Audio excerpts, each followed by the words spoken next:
এটা হচ্ছে ৳১ আপনি আহার করতে পারবেন। খাবার যে আমরা একসাথে খাচ্ছি বা বাচ্চাদের সাথে ভাগাভাগি করে নিচ্ছি, এই বিষয়টা হচ্ছে যে ঠিক আছে আমিও তাদের সাথে একসাথে কাজ করছি। সমাজের যারা বিত্তবান মানুষরা আছে তারা আসলে অনুপ্রাণিত হবে এই বাচ্চাদেরকে হেল্প করতে।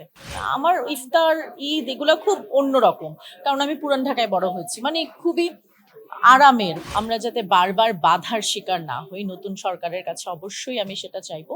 বিদ্যানন্দ তো সবসময় সুবিধাবঞ্চিত বাচ্চাদেরকে নিয়ে কাজ করে যাচ্ছে এবং ৳১ আহার এটা নতুন কিছু না। প্রতি ইফতারিতেই আমরা এই সম্পর্কে জানি। গত বছরও আমি এসেছিলাম। গত বছর আমি ১ম বার এসেছিলাম।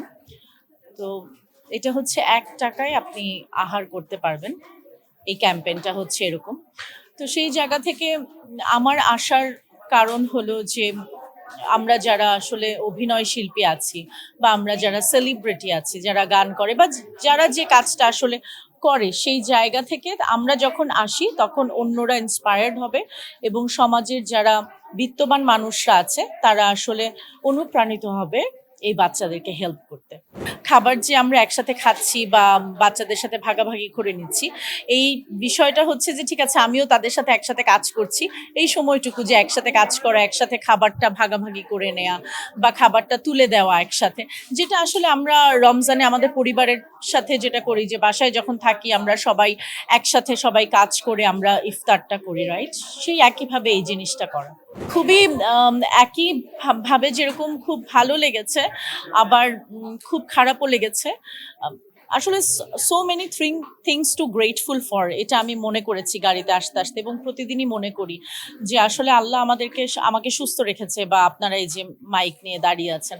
আমরা আসলে সুস্থ আছি এবং দেখেন বাচ্চারা ৳১ বিনিময়ে খাবারটা পাচ্ছে। তো এই জায়গা থেকে আসলে ভেতর থেকে এক ধরনের কৃতজ্ঞতা আসে এবং মনে হয় যে অনেক কিছু করতে ইচ্ছা করে আরকি।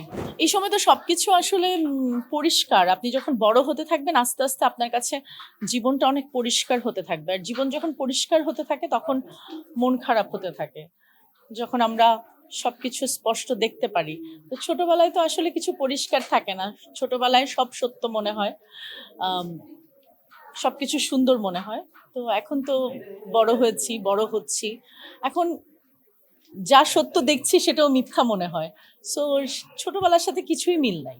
ছোটবেলার রোজার মেমোরিজ হচ্ছে আমি তো পুরান ঢাকায় বড় হয়েছি। আমার নানির বাসা পুরান ঢাকায়। সো পুরান ঢাকার বিষয়টা একেবারেই আলাদা। যারা পুরান ঢাকার আছে তারা জানে যে পুরান ঢাকায় আসলে আমরা শুধুমাত্র নতুন ঢাকায় আমরা ফ্ল্যাটে ইফতার করি। পুরান ঢাকায় কিন্তু এরকম না। পুরান ঢাকায় সব ভাড়াটিয়ারা, বাড়িওয়ালারা সবাই একসাথে হয়তো আজান দিতেছে। সবাই একসাথে এত বড় বলের মধ্যে মুড়ি মাখাচ্ছে। সবাই একসাথে খাচ্ছে।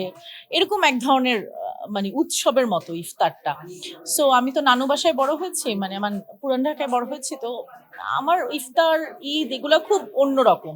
কারণ আমি পুরান ঢাকায় বড় হয়েছি। মানে খুবই আরামের, খুবই মনুষ্যত্ব আছে ওটার ভিতরে। খুবই ভালো অনুভূতি।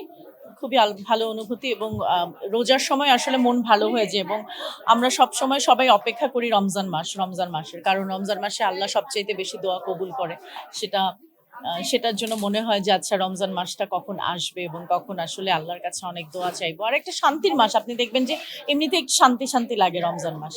অবশ্যই অনেক প্রত্যাশা আছে। আমি চাইবো যাতে আমি যেহেতু এই অঙ্গনে কাজ করি, তো আমরা যাতে কাজটা খুব ভালো মতো করতে পারি, আমরা যাতে প্রতিবন্ধকতার শিকার না হই এবং আমরা যাতে সানন্দে কাজ করতে পারি। যে আসলে নাচ করতে চায় সে যাতে নাচতে পারে, যে আসলে গান গাইতে চায় সে যাতে গান গাইতে পারে এবং যে ছবি আঁকতে চায় সে যাতে ছবি আঁকতে পারে।